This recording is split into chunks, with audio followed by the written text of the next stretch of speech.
Alrighty. By the way, chapter 1, the Charcot quote, the French quote, was genital, not gentle, just to be clear. He was talking about sexual problems between man and wife. Okay, chapter 2, illness and counterfeit illness. The logic of classification.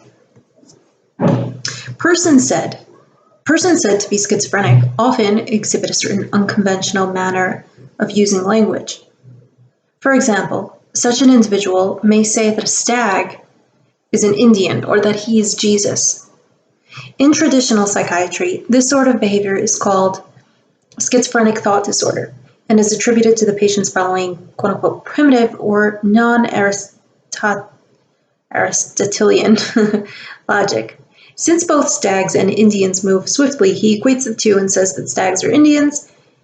Since he wants to be admired and loved like Jesus, he says he is Jesus. In short, such a person uses any kind of likeness or similarity in appearance or intention as the basis for classifying objects or ideas as belonging in the same group or establishing a common identity between them.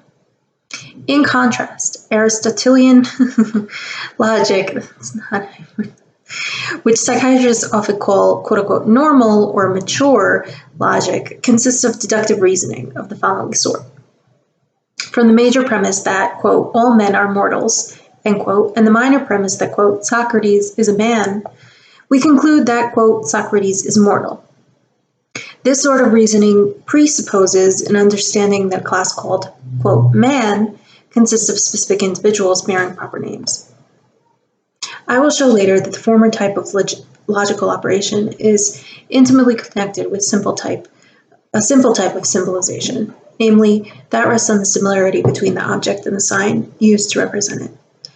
Such signs are called iconic because they stand for the objects represented, such as a photograph stands for the person photographed.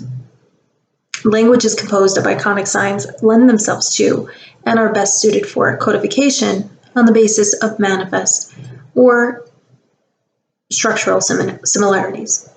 On the other hand, logical, more complex languages, for example, those using conventional signs, permit the classification of objects and phenomena on the basis of hidden or functional similarities.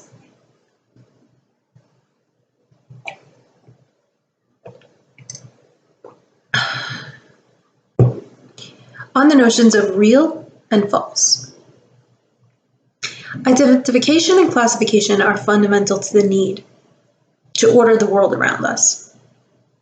The activity of ordering, while of special importance to science, is ubiquitous. For example, we classify some substances as solid and others as liquid.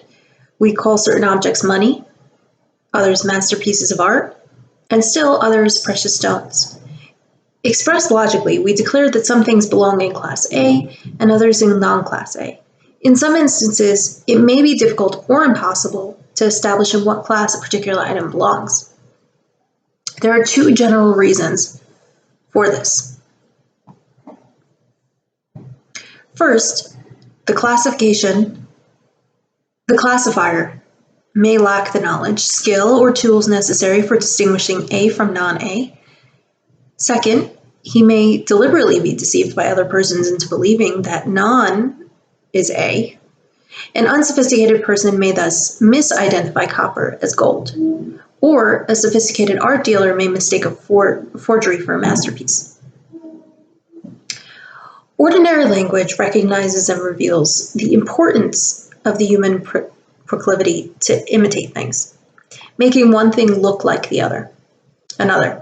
Many words denote a particular kind of relationship between two items, A and B, so that A signifies a designated object group and B signifies what may be called counterfeit. The latter is characterized by looking, more or less, like A, this similarity in appearance being deliberately created by a human operator for some purpose. For example, money may be real or counterfeit. A painting or a sculpture may be original or forgery. A person may be telling the truth or lying. An individual complaining of bodily symptoms may be a sick patient or a heavy maligner. What is the relevance of this discussion of the logic of classification to hysteria and the problems of mental illness? The answer is we cannot have a clear and meaningful concept of illness as a class of phenomena, say class A, without recognizing first that there are occurrences which look like illnesses but are not, class B, and second, that there are occurrences which are counterfeit illnesses, class B. All this is logically inherent in classifying certain phenomena that persons exhibit as illnesses, parentheses, or as the symptoms of illnesses, close parentheses. If blindness or the paralysis of a leg or diseases, if blindness or the paralysis of a leg are diseases, to take the simplest cases, then we must be prepared to deal epistemologically, medically, and politically with the imitations of blindness and paralysis with the persons who perform these imitations. Throughout this book, I regard bodily diseases as real or literal, and consider mental illnesses as counterfeit or metaphorical illnesses. Interesting. In the final analysis, whether we classify behaviors that in some way, however obscure or remote, resemble bodily diseases, but are in fact not such diseases as, quote, illnesses or, quote, non-illnesses, has, of course, the most profound implications not only for the individuals directly affected, but for the whole social and political system, which authenticates the classification. Illness, counterfeit illness, and the physician's role.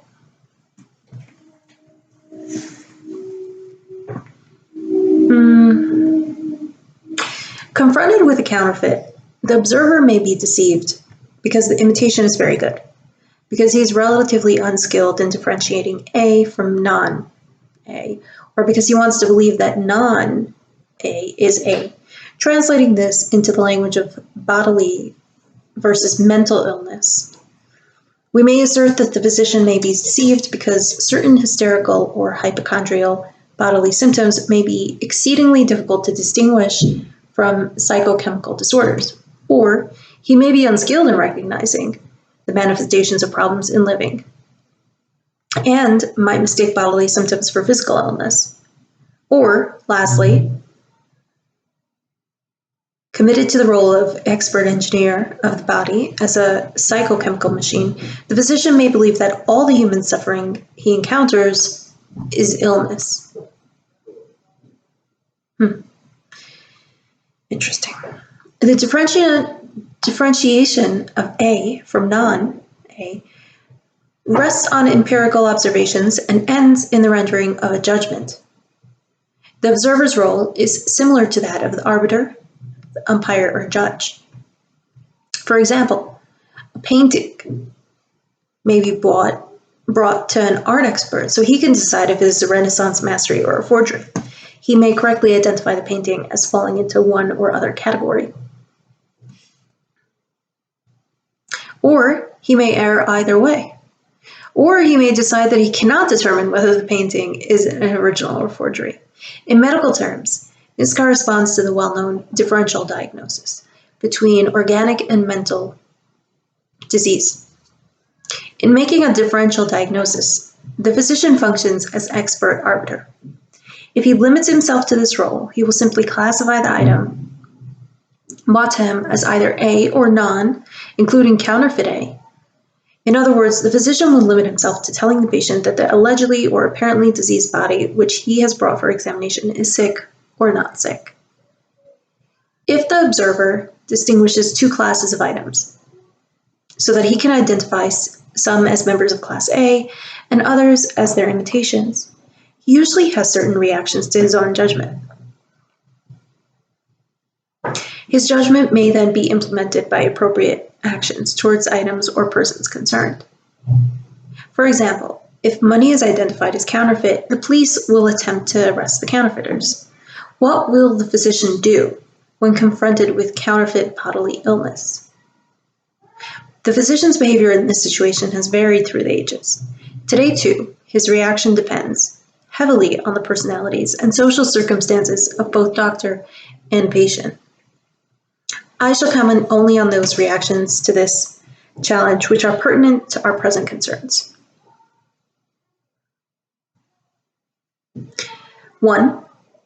The physician may react as a policeman confronted by a counterfeiter. This was the usual response before Charcot, when hysteria was regarded as the patient's attempt to deceive the doctor.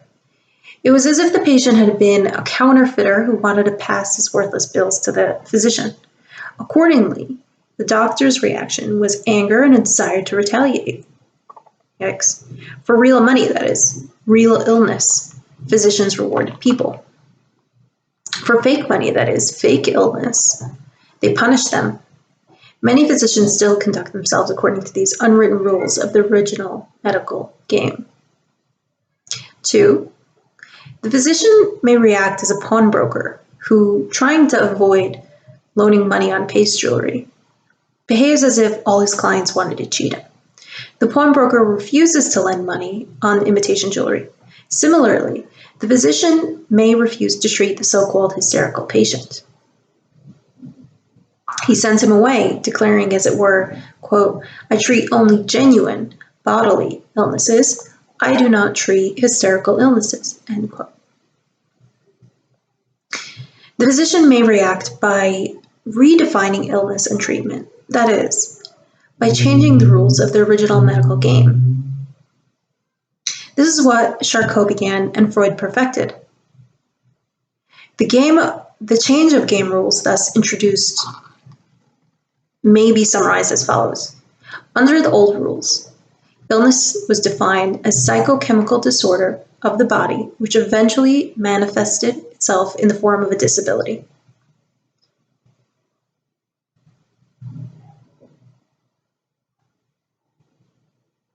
When disabled, the patient was to be protected and, if possible, treated for his illness, and he was usually excused from working and from other social obligations.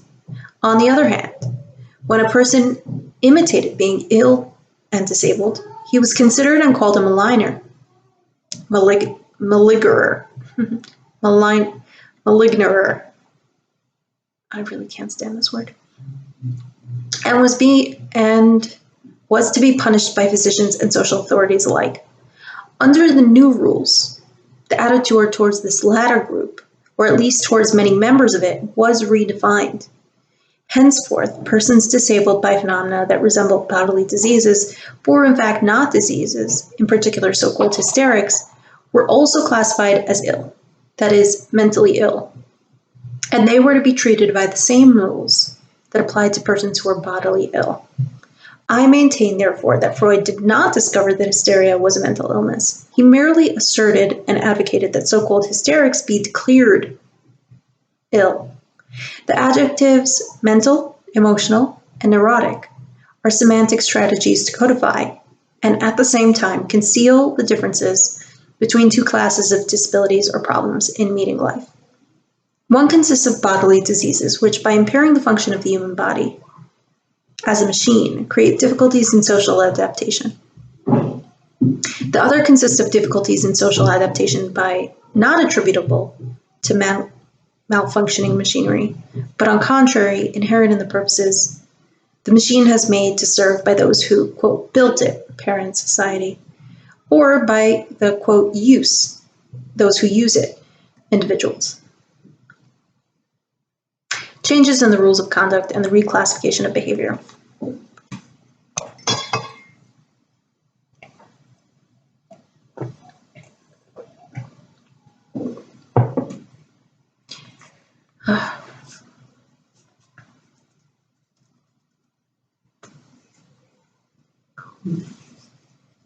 My neck hurts.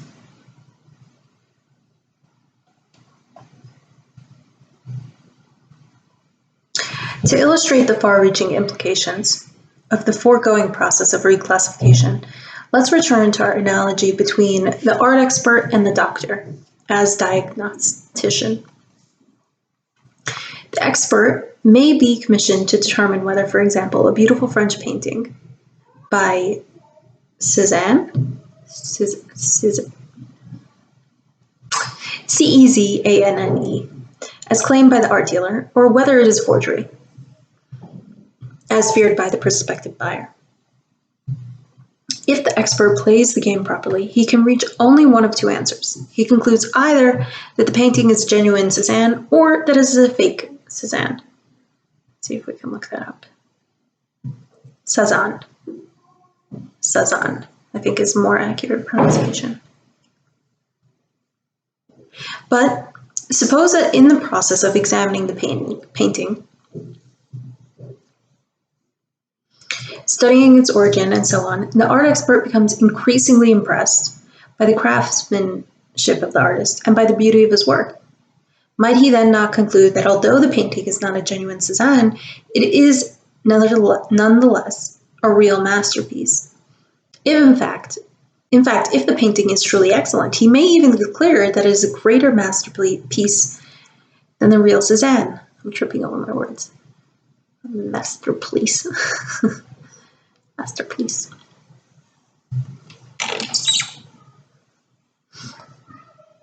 That's better.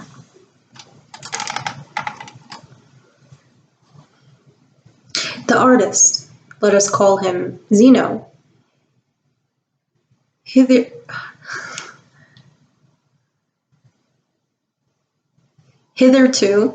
an unknown painter of Greek descent, may then be discovered as a great impressionist artist, painter.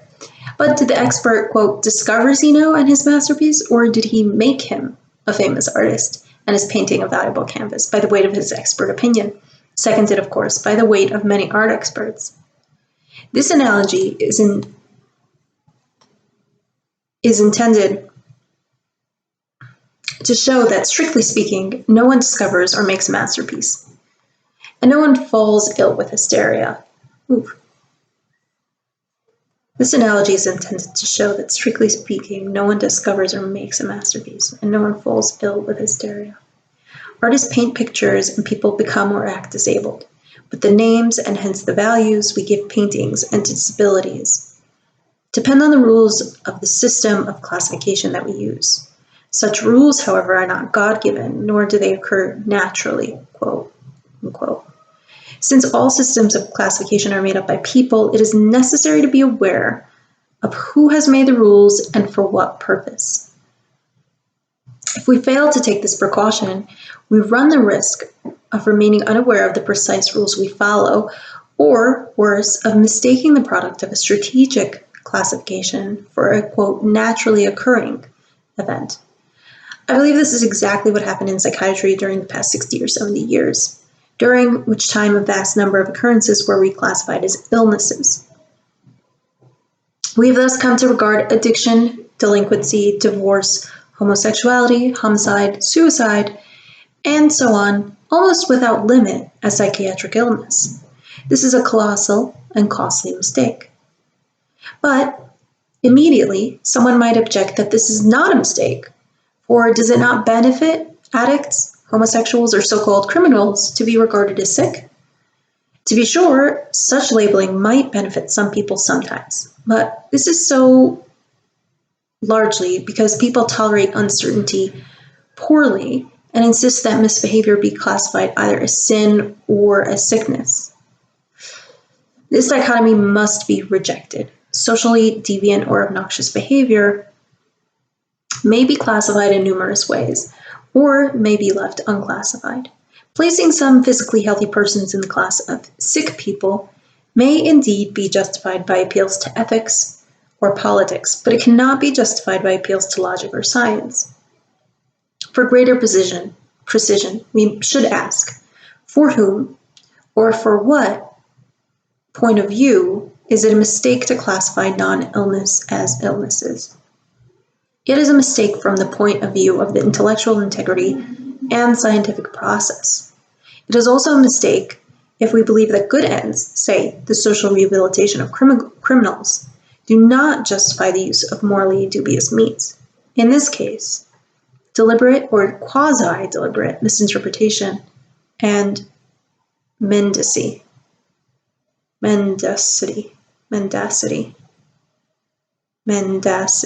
untruthfulness.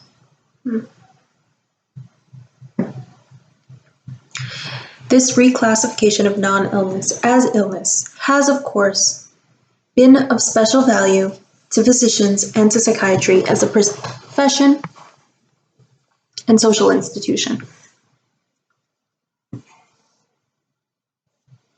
The prestige and power of psychiatrists has been inflated by defining even more phenomenon as falling within the purview of their discipline.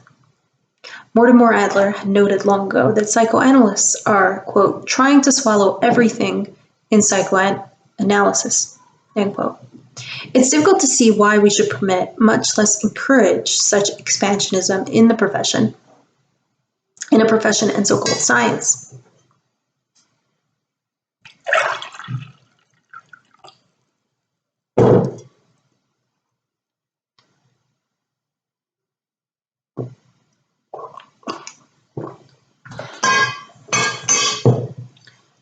In international relations, we no longer treasure the Napoleonic ideal of national expansion at the expense of integrity of neighboring persons. Why then do we now consider psychiatric expansionism, even though it might be aided and abetted from many sides, that is, by patients, medical organizations, lawyers, and so forth, equally undesirable? The role of the psychiatrist as expert arbiter. My kids are outside. Sorry, guys. I don't know if you can hear that. Just real life background noise. The role of the psychiatrist as expert arbiter, charged with deciding who is or is not ill, has not ceased with the renaming of malingering as hysteria and with calling the latter as illness. It has merely made his job more arbitrary and nonsensical. The role of psychiatrist as expert arbiter, charged with deciding who is ill or not ill, has not ceased with the renaming of malingering as hysteria and with calling the latter an illness. It has merely made his job more arbitrary and nonsensical. Yeah. Let us now take a closer look at the logic of reclassifying some non-illnesses as illnesses. On the basis of certain criteria, we may decide to place all A's in one class and all non-A's in another. Subsequently, we may choose to adopt new criteria, revise our classification, and transfer some members of the latter class into the former. It is clear, however, that if we transfer all non-A's into the class of A's, Class A would encompass all of the things we want to classify and would therefore be utterly useless. The usefulness of any class and of its name depends on the fact that it includes some things and excludes others. For example, there are many colors, but only a few are called green. If we called more colors green than we now do, we could do so only at the expense of the names of other colors. Emphasizing that it is possible to see not only by green light, but also by white, blue, yellow, and so forth, we might indeed insist on calling all colors green.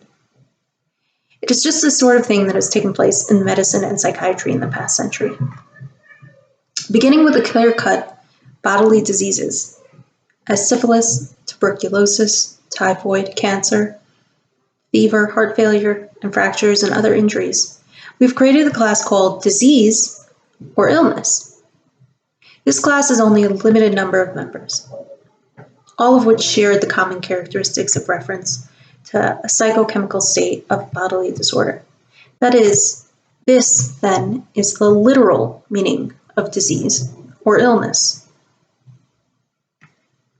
As time went on, now items were added to this class. Some, like brucellosis or tularemia, were added because new medical methods made the identification of new bodily diseases possible. Others, like hysteria and depression, were added not because it was discovered that they were bodily diseases, but because the criteria of what constitutes diseases has changed from psychochemical derangement of the body to the disability and suffering of the person. That's interesting. This is the metaphorical meaning of disease or illness. In this way, at first, slowly, and then soon, at an increasingly rapid rate, many new members were added to the class called disease. Hysteria, hypochondriasis, I would think it's hypochondriosis, but it has an A, where I would think the O would be. Hypochondriasis. Obsessions, compulsions, depression, schizophrenia, psychopathy, homosexuality, all these and many others have become diseases.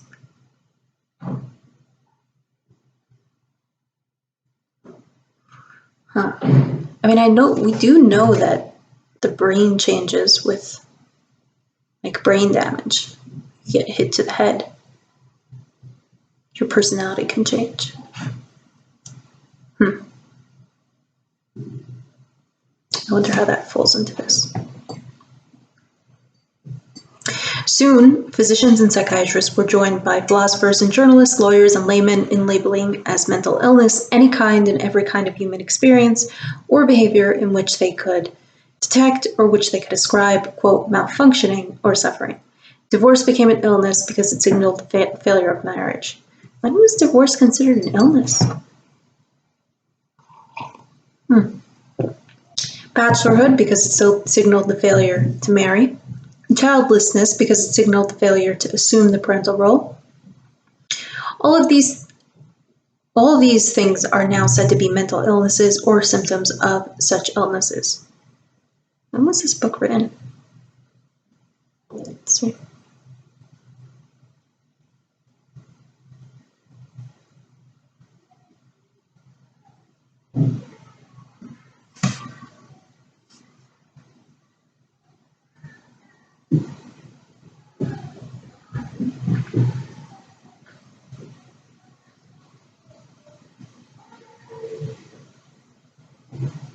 2011.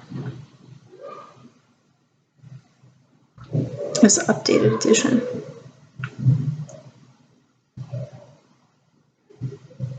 Interesting. Okay. Back to page 41. All of these things are now said to be mental illnesses or symptoms of illnesses. Such illnesses. Malingering as mental illness. The metamorphosis of malingering from the imitation of illness to mental illness illustrates my foregoing thesis. As we saw, before Charcot entered on the stage of medical history, a person was considered to be ill only if there was something wrong with his body. Persons who imitated illness, or who were thought to imitate illness, were considered to be malingerers and hence the legitimate objects of the physician's scorn. It is, after all, a natural reaction to feel angry towards those who try to deceive us. Why shouldn't physicians feel angry towards those who try to deceive them? This view of malingering made it medically and morally acceptable for physicians to act antagonistically and punitively towards such persons. Although this perspective of malingering is old-fashioned, it is by no means passé. It is still held by respectable physicians and published in prestigious journals, as the following excerpt from the Journal of American Medical Association illustrates. Oof. Physicians in the United States may be unaware of the patient who spends his time going from place to place, resulting in wide travels, and presenting himself to hospitals with a fanciful history and extraordinary complaints. It is not uncommon for these patients to have many surgical scars crisscrossing their abdomens, and willingly to allow further surgical procedures to be performed, regardless of the dangers. Publicizing case histories of such patients seems to be the only way of coping with the problem, which exploits medical services that could be put to better use. I mean, it seems to me almost the other way around these days. The medical profession finds reasons to treat patients for financial incentive. The article concludes with the following paragraph. But again, this is not the perspective that the quote is coming from, obviously. It's coming from a psychiatrist who sees the patient as a malingerer. The case of a 39-year-old merchant seaman is a remarkable example of hospital vagrancy and spurious hemoptysis. Similar patients in Britain have been said to have Munchausen's syndrome because their wide travels and fanciful histories are reminiscent of the travel and adventures of the fiction's Baron Munchausen. Such patients constitute an economic threat and an extreme nuisance to the hospital they choose to visit. So loud. So loud.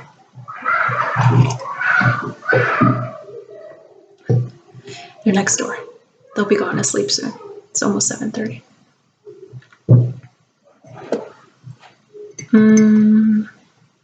Where was I?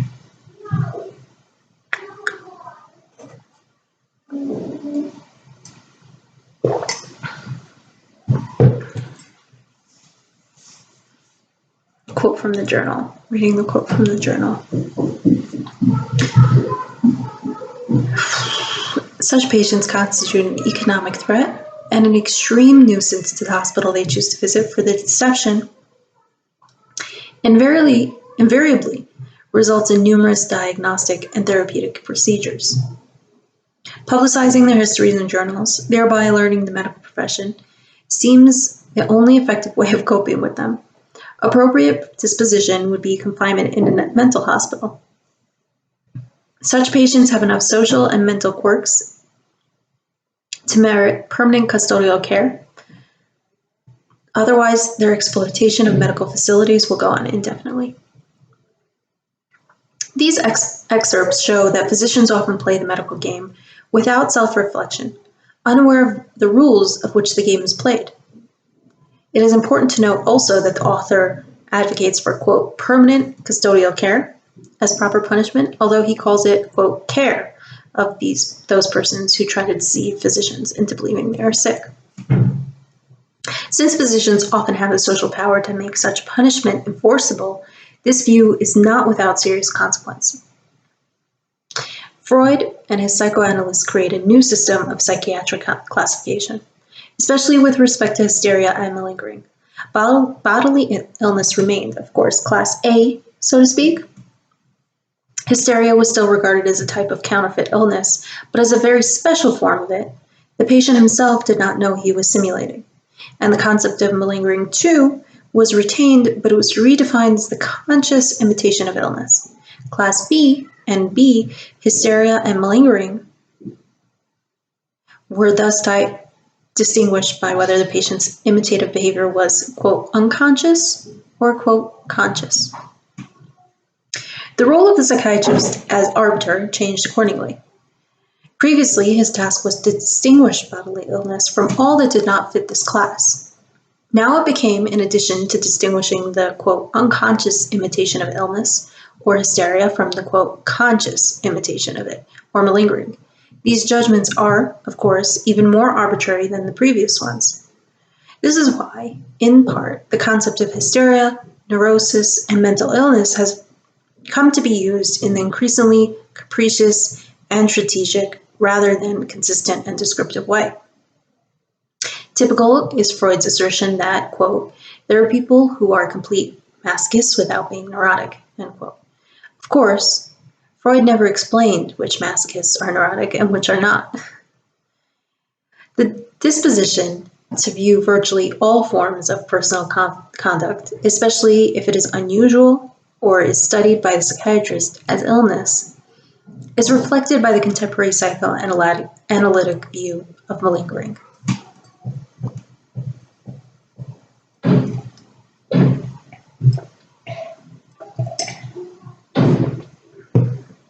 According to it, malingering is an illness. In fact, an illness, quote, more serious than hysteria.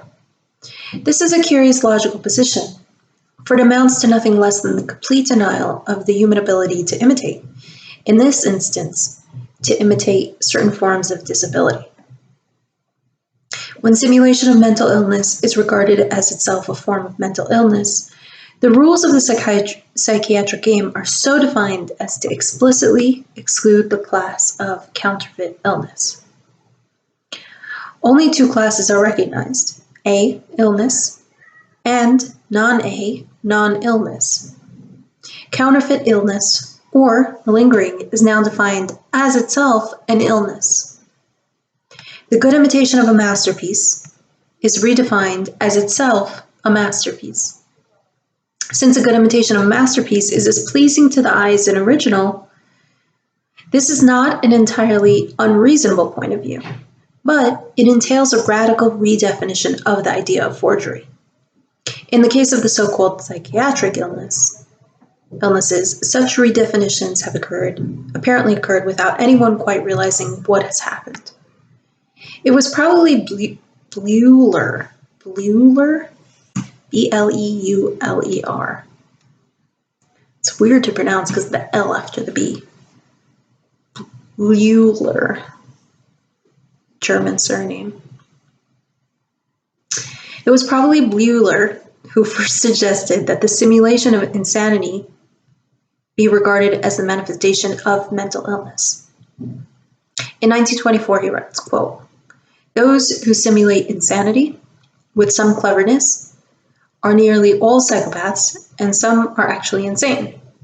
Demonstrations of simulation, therefore, does not at all prove that the patient is mentally sound and responsible for his actions." End quote.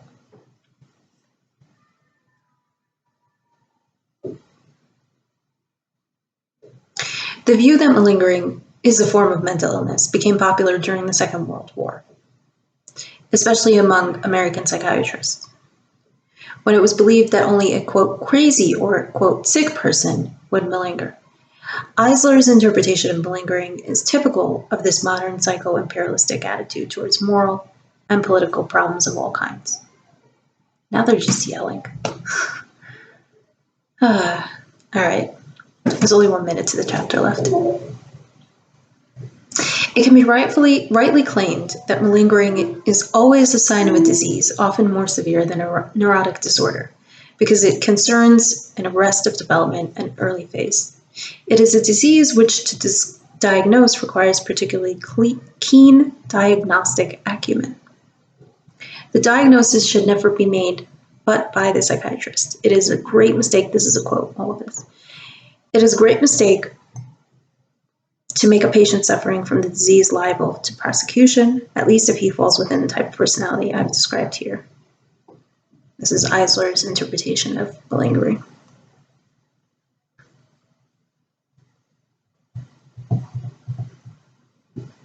This proposition has obvious advantages to the physician.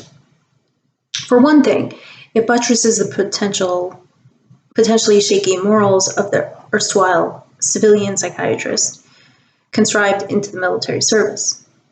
It supports, at the patient's expense, of course, the physician's uncritical endorsement of the aims and values of the war effort.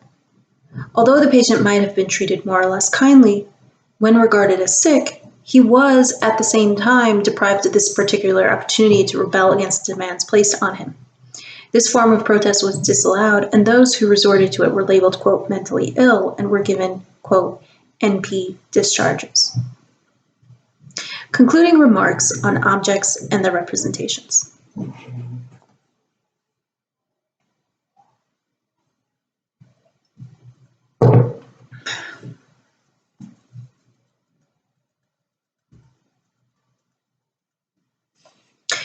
The unifying thread that runs through this chapter is the idea of similarity. An iconic sign, say a photograph, resembles the object it represents. A map represents the terrain, of which it is a two-dimensional model. Photographs and maps imply, moreover, that they merely represent, quote, real things, but they are in everyday life, it makes a vast practical difference whether objects are clearly recognized as representations or accepted as and treated as objects in their own right. The difference between stage money and counterfeit money illustrates this point. Although stage money might look like real money, it is usually clearly identified as make-believe. It is, of course, possible to imagine a situation in which stage money is mistaken for real money. My point here is that the context of a message forms an integral part of the total communication package. Thus, whether bills are regarded as stage money or counterfeit may depend not so much on the objects on how the objects appear as on who passed them to whom, where, and how. The stage setting itself implies that the monies used are props. Similarly, the setting of an economic transaction implies that the money are real, and if they are not real, then they are counterfeit. Let us apply these considerations to the problems of hysteria. Now, it is disabled behavior that is under scrutiny. But the communicational package must include the situation in which such behavior is presented. If it is presented in a physician's office, we must ask, should the disabled person be viewed as an object in its own right or as a representation? So, as an object itself or as a map of the object or a photograph of the object, a representation. If the phenomena presented are regarded and treated as real objects, then they must be classified as illness or malingering, depending solely on one's definition of what constitutes illness. If, however, the phenomena are regarded as representations, the metaphors, models, or signs of other things, then a totally different interpretation becomes necessary. We may then speak of illness imitation behavior. This, however, can under no circumstance be called illness unless we are prepared to do the nonsensical thing of placing an item and its known imitation in the same class.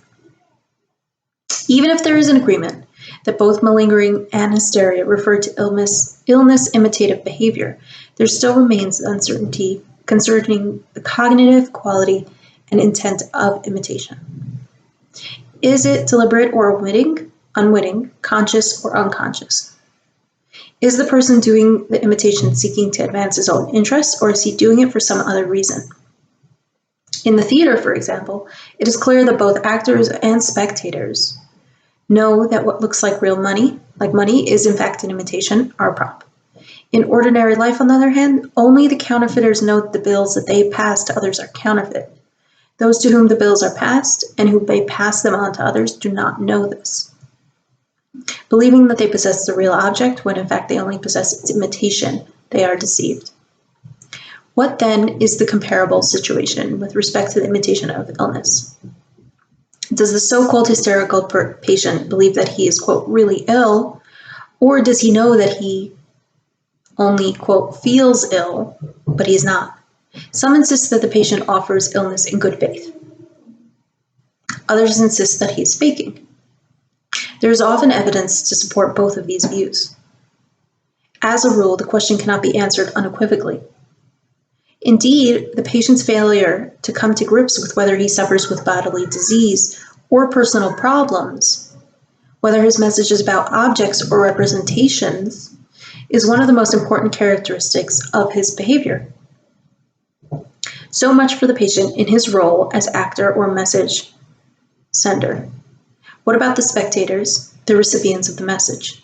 The reaction to the drama of hysteria will depend on their personality and relationship to the patient.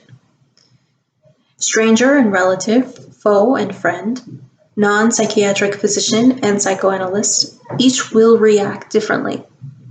I shall comment briefly on the characteristic reactions of the last two only, non-psychiatric physician and psychoanalyst.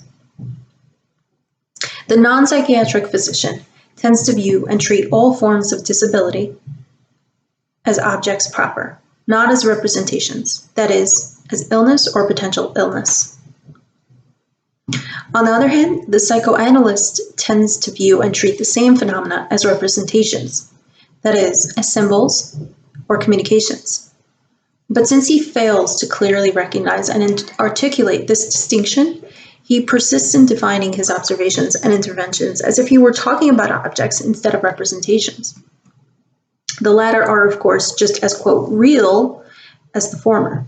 A photograph of a person is just as real as the person in flesh. But the two are clearly not the same and do not belong in the same class. If we take this distinction seriously, we shall be compelled to regard psychiatry as dealing not with mental illness, but with communications. Psychiatry and neurology are therefore not sister sciences, both belonging to the superordinate class called medicine. Rather, psychiatry stands in a meta-relation to neurology and to other branches of medicine. Neurology is concerned with certain parts of the human body and its functions, quote, QUA, how do you, quote?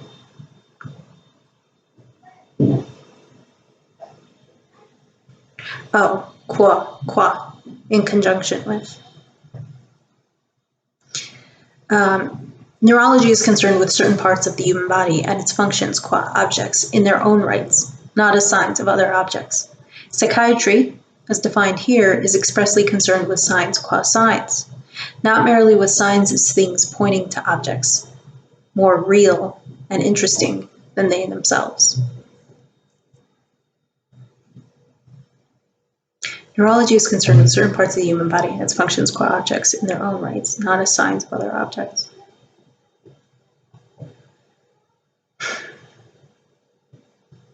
Psychiatry, as defined here, is expressly concerned with signs qua signs, not merely with signs as things pointing at objects more real and interesting than they themselves. Interesting. All right. And that is the end of chapter 2.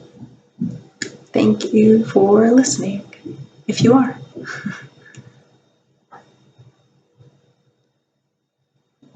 I'd love to get on to chapter 3, but my throat hurts, so we'll continue another time. Although, on the plus side, kids aren't making noise anymore. Hopefully that wasn't too loud.